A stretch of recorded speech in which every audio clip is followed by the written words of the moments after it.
audiencia, amigos, amigas, muchas gracias por estar ahí nuevamente, por escucharnos, por seguirnos. Esperamos que estén muy bien, comenzando este año con toda la energía, con todo el ánimo, con todo el optimismo.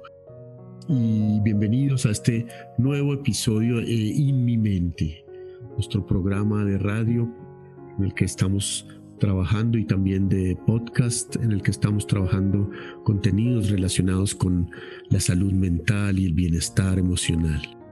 Qué gusto, Luz Estela, bienvenida a compartir contigo esta sesión nuevamente y con la motivación de seguir trabajando nuestro tema, del cual dejamos como a medio camino la última vez, que es el tema de la incertidumbre, ¿no es cierto? Buenas tardes. Sí. Ariel, hola, ¿cómo vas? Estimada audiencia, esperamos que estén muy bien, ya entrados mediados de enero. Y sí, ya dejamos ese tema de la incertidumbre hace algunas semanas, Ariel. Pasa el tiempo.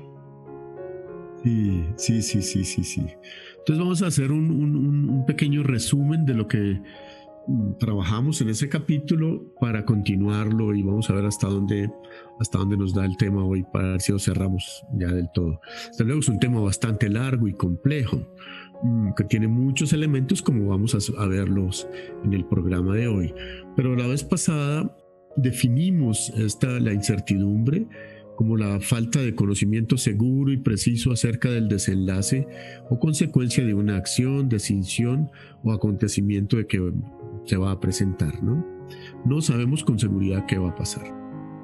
Nos hablamos de una serie de definiciones, de variables, de estudios que hay en torno a esta situación, y Luz nos compartió una vivencia personal muy bonita, muy profunda, de lo que significa vivir no teniendo conciencia, no siendo conscientes, tomando decisiones y acciones sin aplomo ni serenidad, sino funcionando como piloto automático, ¿no? Y luego el cambio que hubo en su vida, en la cual pudo como tomar las riendas de su vida y seguir adelante con ella, sorteando periodos difíciles de incertidumbre y de dificultad, ¿no? Así es, Ariel.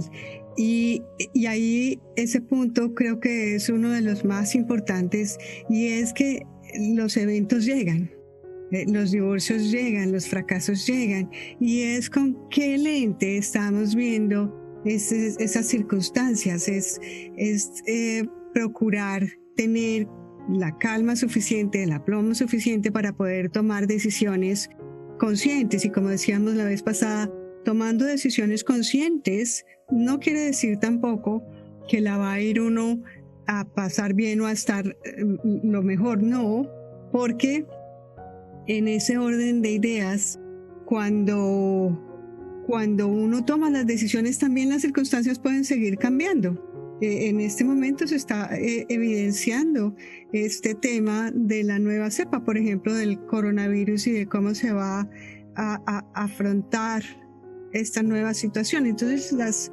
circunstancias permanentemente van cambiando, y es como la elegancia, Ariel, en la vida, de poder dejar el control de lo que debe ser, de los resultados.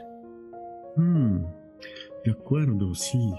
Ahí uno puede llegar a pensar, bueno, pero entonces uno, ¿qué hace? ¿Dejamos entonces ya de planear y vivimos simple día? O no se trata de eso. Claro que hay que hacer planes y hay que hacer programas, hay que tratar de cumplir los programas, pero dentro de esos planes y esos programas y esos propósitos pueden pasar una infinidad de cosas, una infinidad de situaciones frente a las cuales vale la pena aprender a tener flexibilidad, escuchar los cambios de los tiempos, observar cómo las cosas van cambiando y cómo uno puede adaptarse a ellos y no sufrir apegándose a un programa rígido, a una planeación estricta, que si no se cumple, entonces genera sufrimiento. Mucho más como tú lo notabas, con estas situaciones que estamos viviendo ahora, donde todo cambia constantemente, ¿no? Así es. Y aquí mindfulness otra vez nos apoya muchísimo en, en varias cosas, pero una de ellas es saber para dónde vamos, porque una de las cosas muy importantes, y haciendo alusión a lo que tú dices, es claro, planear, accionar. Donde uno pone la atención, allá va la energía. La atención es la acción que uno le pone, y eso obviamente requiere de energía, que son recursos que estamos sacando de nosotros mismos. Entonces, cuando uno sabe a dónde va, sabe sus sueños y sus metas, por más circunstancias adversas, retos y obstáculos que podamos tener, podemos con resiliencia levantarnos y seguir hacia esas metas y hacia esos sueños, tener fijo las metas y los sueños para seguir encaminándonos hacia allá.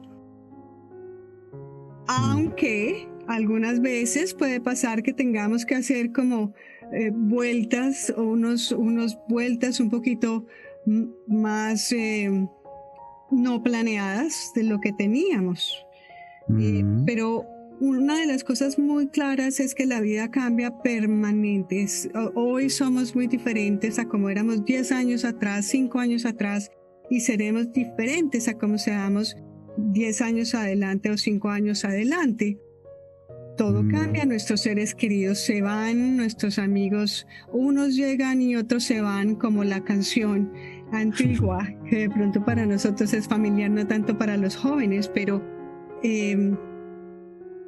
cuando fluimos, eso es lo que nos da el aplomo. Entonces, el mindfulness, resumiendo lo que acabo de decir, nos da, uno, la claridad de nuestros sueños y de nuestras metas. Y no es que mindfulness no lo dé, es que a través de la práctica del mindfulness podemos clarificar ese rumbo de nuestras vidas. Y la otra es tener la calma suficiente. Yo tengo una amiga mía que tomó el programa conmigo de mindfulness y que se cogió la calma como su aliada principal en todos los aspectos de la vida. Qué bonito, qué bonito. Sí, porque justamente hace un par de semanas subimos a nuestro canal de YouTube una meditación guiada sobre la incertidumbre, justamente, que trata de hacer eso. Utiliza mindfulness como un lugar de referencia, como un punto fijo a partir del cual se pueden observar toda la infinita cantidad de cambios y de transformaciones que ocurren momento a momento en el día a día, en nuestra vida, en nuestra mente, en nuestras relaciones interpersonales. Ahora, el tema es cuando nos apegamos demasiado a aquello que nos da seguridad. Y entonces cuando eso a lo cual nos apegamos cambia o se va, como tú nos contabas la vez pasada, o se termina un ciclo, una relación, entonces sufrimos enormemente porque parece que quedáramos en un vacío, ¿no? Y ahí es donde se me ocurren dos elementos provenientes como de la ciencia, de la psicoterapia y de algo que hablábamos ya un poco la vez pasada, y es el tema del apego seguro y el tema del encuadre psicoterapéutico. Resulta que cuando uno plantea una psicoterapia a una persona que tiene alguna dificultad y quiere ayudarlo con una ayuda psicológica, entonces tiene que hacer un acuerdo de cómo van a funcionar. Y el acuerdo incluye algunos elementos fijos que vale la pena mantenerlos lo más fijos posibles, con el fin que se pueda ver toda la variabilidad interna que tiene la mente de una persona y poderla observar con tranquilidad. Entonces yo creo que el encuadre es el sitio, el lugar en el que uno se va a encontrar con la persona, la hora, que normalmente es la misma hora y uno no la cambia para nada, con nadie. y cierta regularidad de los encuentros, ¿no? A partir de ese elemento fijo, entonces uno se permite, o ese elemento fijo de la terapia, facilita la observación de todos los elementos cambiantes en la vida de la persona. Y es eso, es darnos cuenta cómo lo que pasó, pasó, lo que está en el presente no va a estar en el futuro, y cómo uno se va afianzando más y más en ese lugar seguro, en ese lugar de apego seguro, que es un lugar de confianza, de tranquilidad, de esperanza, que todos tenemos en nuestra mente. Que, como tú lo decías muy bien, mindfulness ayuda a enriquecerlo, a fortalecerlo y a hacerlo más flexible también, a poder aceptar, y ahorita vamos a hablar un poco de esa situación, poder aceptar los cambios y las pérdidas que pueden llegar a ocurrir en nuestra vida, ¿no? Y hilando un poco con eso, qué interesante, qué maravilla de concepto, el encuadre. Cuando nosotros ocupamos la mente y decimos preocupar la mente, quiere decir que la estamos ocupando antes de que los eventos ocurran, muchos de los cuales ni siquiera ocurren, y estamos desperdiciando esas herramientas para el presente, para el momentito de hoy. Y una cosa que a mí me pasa, es que cuando los eventos llegan, pues hay que enfrentarlos, no hay nada que hacer. Cuando llega y hay un accidente, o cuando llega y hay algún evento que esté en contra de lo que nosotros estábamos pretendiendo que resultara, lo tenemos que enfrentar. Entonces, en ese momento ya se vuelve algo cierto. Ahí sí es certidumbre de que el evento sucedió, y ahí sí podemos ocupar las herramientas y elementos para dilucidar y proponer soluciones al evento. Entonces, la propuesta es: no desperdiciemos con la preocupar nuestra mente, más bien fluir con lo que hay, adoptar, tener los planes, ir hacia allá, accionar, actuar. Pero cuando los eventos suceden, hay veces que creo que magnificamos lo que podría ser del evento que realmente ocurra. Claro, por la preocupación, como tú lo decías, ¿no? Entonces decimos, pero es que si me voy de noche y me pincho y me roban, y entonces me tocó irme a pie 50 kilómetros y eventualmente nada de eso pasa, y lo que puede pasar es que sí, de pronto me pinché, pero que hay una cabaña a 1 kilómetro y me pude despinchar fácilmente. Entonces la idea es esperar o no esperar a que lleguen, sino tener flexibilidad, tener maleabilidad y jugarle a la vida. Cuando fracasamos o cuando nos encontramos con este tipo de eventos, ¿qué pasa? Aprendemos por dónde no caernos. Y entonces, ¿eso qué es? Eso es sabiduría. Estamos aumentando conocimiento para evitar o suavizar los eventos futuros. Claro, por supuesto. Y además, cuando ocurren fracasos, cuando hay problemas, cuando tenemos pérdidas, cuando alguien se nos va, pues hay que elaborar un proceso, hay que vivir, y hay que hacer un trabajo, ¿no? Un trabajo psicológico, emocional, muy importante, ¿no es cierto? Por supuesto, y hoy traemos el proceso de duelo que es atribuido a la doctora Elizabeth Kubler-Ross y David Kessler, que siempre la acompañó, y él siguió como con esa filosofía, más que filosofía, esa idea, ese planteamiento del duelo, porque él mismo experimentó un duelo profundo. Ariel, yo no sé, pero los dolores todos son muy grandes, pero el perder un hijo o una hija, pues debe ser profundo. Y este señor, trabajando con la doctora Elizabeth, en un momento dado perdió a su hijo. Entonces, si te parece, exploramos el proceso del duelo y luego añadimos lo que David Kessler añadió a ese proceso y el motivo por el cual lo hizo. Claro, sí. Esta doctora Kubler-Ross es una pionera y una persona muy destacada en este tema del duelo, porque ella trabajó mucho tiempo con pacientes terminales, tiene unos libros muy, muy bellos publicados en torno a ese tema, ¿no? Y uno de los elementos primordiales, fundamentales de ese proceso de duelo, al cual, si quieres, después le podemos dedicar un capítulo. Vamos a ver qué nos dicen nuestros oyentes, que es muy complejo en ocasiones. Pero una de las situaciones que de primero se presenta es la negación. Es que uno no acepta que ha perdido lo que ha perdido.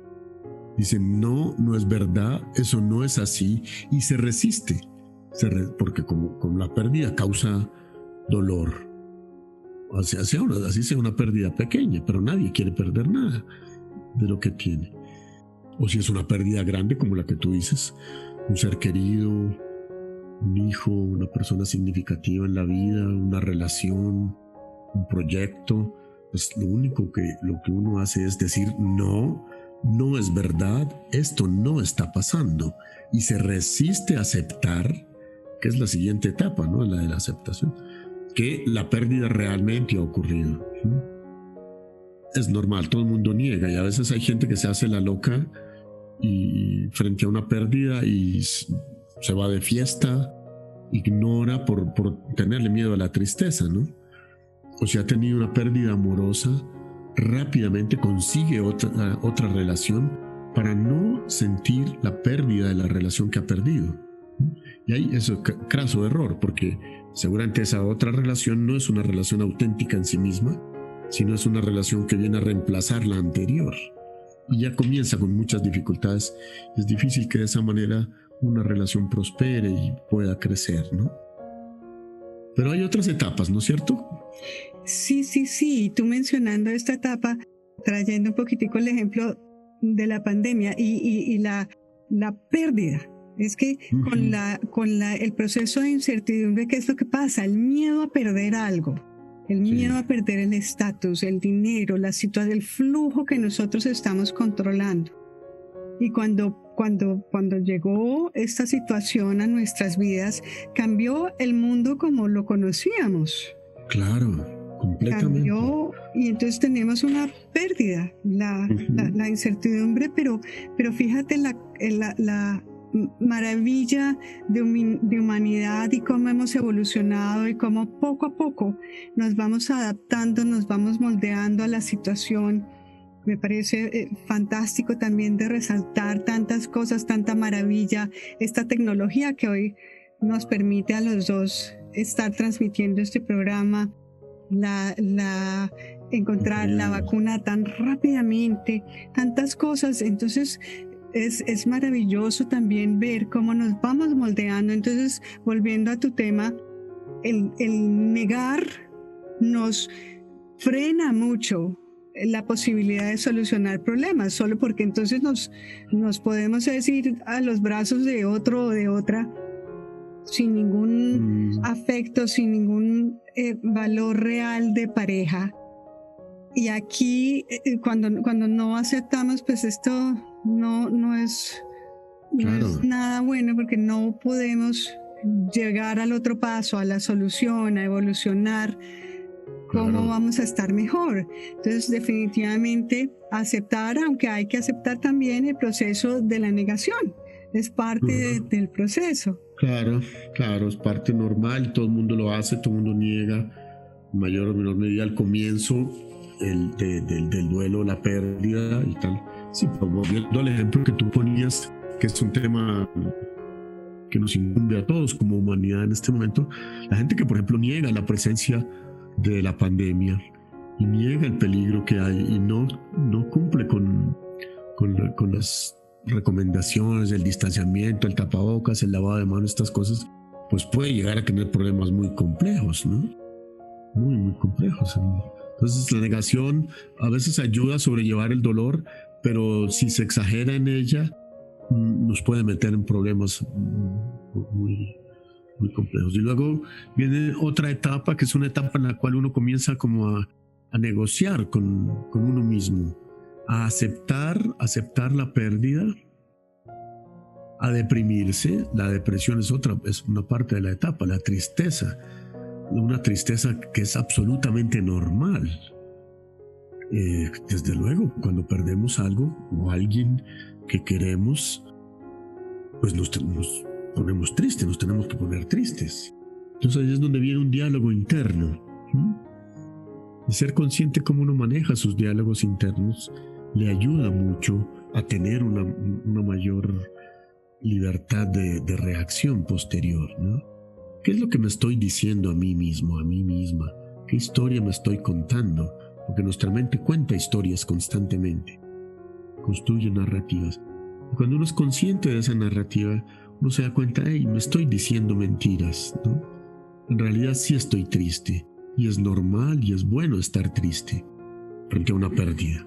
Entonces ahí comienza todo un proceso de negociación interna muy interesante, para el cual es desde luego fundamental la aceptación de la emoción, la aceptación de la tristeza, reconocerla, aceptarla y luego dejarse nutrir dentro de ella, como lo que tú tienes en tu canal y en el canal de En Mi Mente, de esa meditación tan bonita de Rain, de Tara Brach, ¿no? De autocompasión, correcto, sí. Es extraída del proceso de Tara Brach. Entonces cuando tenemos una pérdida, también nos enfrentamos a la rabia y a ese sentimiento también, negativo que nos produce, y esa misma rabia y el proceso de Rain en sí es un proceso per se, que es también de aceptar que tenemos rabia o tristeza, de reconocerlo, de investigar en nuestro cuerpo, porque la importancia que hemos hablado en otros capítulos de la importancia de relacionar nuestro cuerpo con nuestra mente y alma. Nuestro cuerpo es como un diapasón. El diapasón es en la guitarra, es ese cuerpo de la guitarra. Entonces nuestro cuerpo habla, nos dice cosas. Entonces es importante hacerle caso al cuerpo. Y nutrirnos y consentirnos, amarnos, apreciarnos y tener mucha compasión con nosotros mismos. De acuerdo, sí, es una herramienta muy bonita. La recomendamos a nuestros oyentes, esa meditación que está en Luz Life y también en Mi Mente. Nos puede ayudar igualmente a sobrellevar las dificultades de la incertidumbre cuando vive una pérdida, ¿no? Sí, luego viene el elemento de la motivación, ¿no? El elemento final que David Kessler agregó a lo que había planteado Elizabeth Kubler-Ross, ¿no? ¿Cómo es eso de la motivación? Es, y con un ejemplo o con un par de ejemplos de Natalia Ponce de León, una persona exitosa, linda, preparada, y tiene una pérdida de imagen cuando recibe ácido en su cara, y queda bastante afectada, pero ella encuentra motivación en ayuda a los demás y en procurar salir y apreciar la vida tal y como se la está presentando. O sea, es un ejemplo de fluidez y de aceptación y de armonía con lo que hay, con exactamente lo que hay. Otro ejemplo que se me viene a la cabeza, Ariel, es Stephen Hawking, que terminó sus días sin ni siquiera hablar. O sea, se podía comunicar, pero con todo lo que estaba en sus manos, que es una de las cosas más importantes. ¿Qué es lo que yo puedo hacer? ¿Qué está en mis manos hacer. Y en su caso, desde muy joven que le diagnosticaron su enfermedad degenerativa, él adoptó una posición, esto es lo que yo voy a hacer, y día a día vivía su historia, un poquito hasta sinvergüenzón, y pasando con otras damas, pero vivió su vida a plenitud hasta sus últimos días, comunicándose a través de un aparato increíble. Sí, claro. Sí, qué bonito que traigas a colación estos ejemplos tan significativos porque nos hacen pensar en el carácter curativo que tiene, si se quiere, el propósito en la vida, la motivación, como tú lo decías, y el propósito es ¿para qué vivo? ¿Para qué estoy en este mundo ahora? ¿Cuál es mi llamado? ¿Cuál fue mi llamado? Yo a veces tengo en mis talleres, le digo, cuando hablamos de este tema, le digo a las personas, imagínense que había una serie de destinos y de misiones que cumplir en esta vida, en este momento, ¿no? Independientemente de la idea religiosa que cada uno tenga, pero puede ser, creemos en un Dios, se puede ser, o si no, bueno, en un ser superior o la naturaleza, como quiera, pero si fuera Dios tiene una serie de misiones para cada uno de nosotros en nuestra vida. Y nos la manda, y nos manda también con la pregunta o la duda de ¿cuál será mi destino? ¿Cuál será? ¿Para qué estoy yo en este mundo? ¿Qué me hace vivir? ¿Qué me hace vibrar? ¿Qué le da sentido, razón de propósito, de dirección a mi vida, ¿no? Entonces, cuando lo descubrimos, cuando sabemos, yo vine a este mundo para esto, aquello, lo otro, generalmente son cosas que uno sabe hacer o que hace bien o que le gustan o que de las que obtiene además gratificación, gusto y placer. Entonces uno dice, bueno, y los ejemplos que tú pones son buenísimos. Estas personas encontraron una motivación, un propósito en sus vidas, lo cual les abrió el panorama y el horizonte de decir, bueno, ¿y ahora qué voy a hacer en esta nueva incertidumbre frente a esta circunstancia tan difícil? ¿Hacia dónde me dirijo? ¿Cuál es el siguiente paso?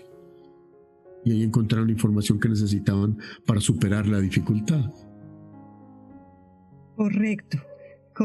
Y no solamente la motivación en sus vidas en este par de casos, sino también la expansión del beneficio que dan a las otras personas, que ha sido pues bien grande, en especial en el caso del doctor Hawking.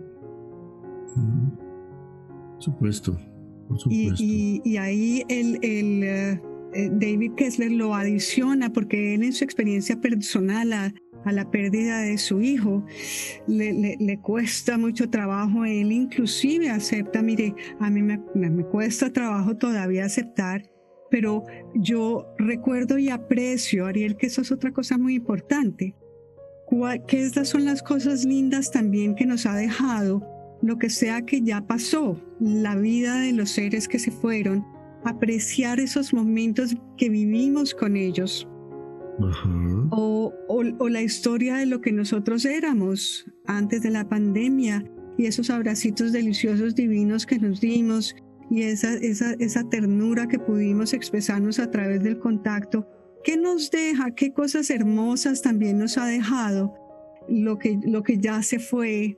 Ayuda, y en el caso de David Kessler, él expresa cómo esto es así y empieza, y su motivación va direccionada entonces a apoyar a otras personas también, después de su inmenso dolor, también a transmitir estas herramientas y cómo es que nos podemos levantar y seguir adelante con esas motivaciones, Ariel, tan lindo que es uno vibrar.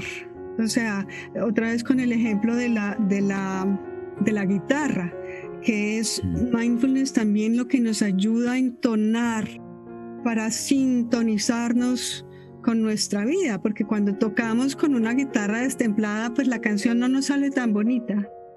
Pero cuando sintonizamos y la entonamos bien bonita y queda la, do, re, mi, lo que sea que haya que hacerle, podemos entonar y danzar y cantar y expresar nuestra vida en sintonía y en armonía. Es lo que también lo que nos demanda mindfulness, y en mi caso, si han escuchado mi historia en casos pasados, es develar, es quitar esas sombras que a veces tenemos en nuestras vidas y clarificar y darnos fuerza y confianza para nuestro diario vivir. Por supuesto, por supuesto. Sí, mindfulness nos ayuda a sintonizarnos, ¿no? Como el instrumento de nuestra mente, a afinarlo. Sí. Ariel, y tenemos para hoy el ejemplo de las cucharas, que es tan hermoso. Ajá. Si quieres empezar con él. ¿Nos da tiempo? No, ¿por qué no lo cuentas tú? Yo creo que tú lo cuentas mejor.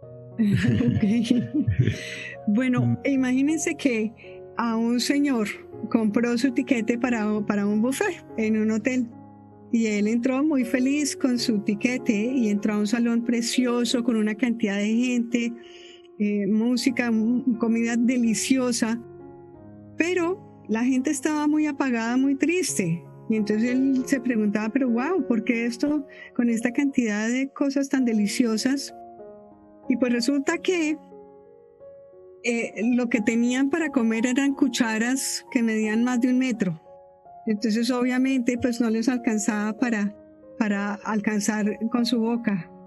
Y dijo, ay, pero a ver, y esto entonces pues bueno, vamos a intentar el otro salón. Y se fue al otro salón y lo mismo, muchas delicias, música deliciosa, pero en este caso la gente estaba feliz, maravillada, contenta. Y entonces él dijo, bueno, ¿y aquí por qué está todo el mundo feliz? Entonces lo que notó es que las personas le daban a las otras personas y así se alimentaba todo el mundo. Entonces yo te doy a ti, tú me das a mí, y haciendo en colectivo, cómo es de maravilloso que todos podemos gozar. Eventos como este nos dan esos ejemplos, Ariel, de también cómo podemos alimentarnos los unos a nosotros, apoyarnos y dejar un poco el ego, dejar los celos. En comunidad, en conjunto, somos mucho más que individualmente. Claro. Podemos pasar las dificultades mejor, ¿no? Sí, compartidas, las penas se dividen por 2 y las alegrías se multiplican. Así es, sí. Y este ejemplo también nos ejemplifica, valga la redundancia, de la adaptación. Cuando nos damos cuenta que las cucharas son demasiado largas, ¿qué podemos hacer? ¿Qué le hacemos aquí? Pues entonces compartamos. Qué bonito, gracias, sí, qué bonito. Con gusto. Y entonces les dejamos para hoy este tema de la incertidumbre y con algunas herramientas. Sí, de pronto sería como que la persona, nuestros oyentes se propongan en esta semana darse cuenta del carácter cambiante que tienen las cosas. De pronto reflexionar un poco hacia atrás, cómo ha cambiado su vida, cómo está donde está en este momento, y ver qué puede soltar, qué eso que lo está amarrando, que lo está limitando, en este momento puede soltar para abrazar la aventura de la vida. Qué lindo, qué precioso. Entonces, muchísimas gracias por sintonizarnos nuevamente el día de hoy. Estamos en mi mente para que nos hablen, nos sintonicen en Real-Lax, REAL-LAX, y Luz Life, con muchas más meditaciones, podcasts y mucha más información. Sí, escríbanos ahí si tienes alguna pregunta o alguna sugerencia para nuestro programa, o una opinión, una crítica. Te escuchamos con mucho gusto. Entonces, hasta la próxima. Hasta luego, Ariel. Qué gusto.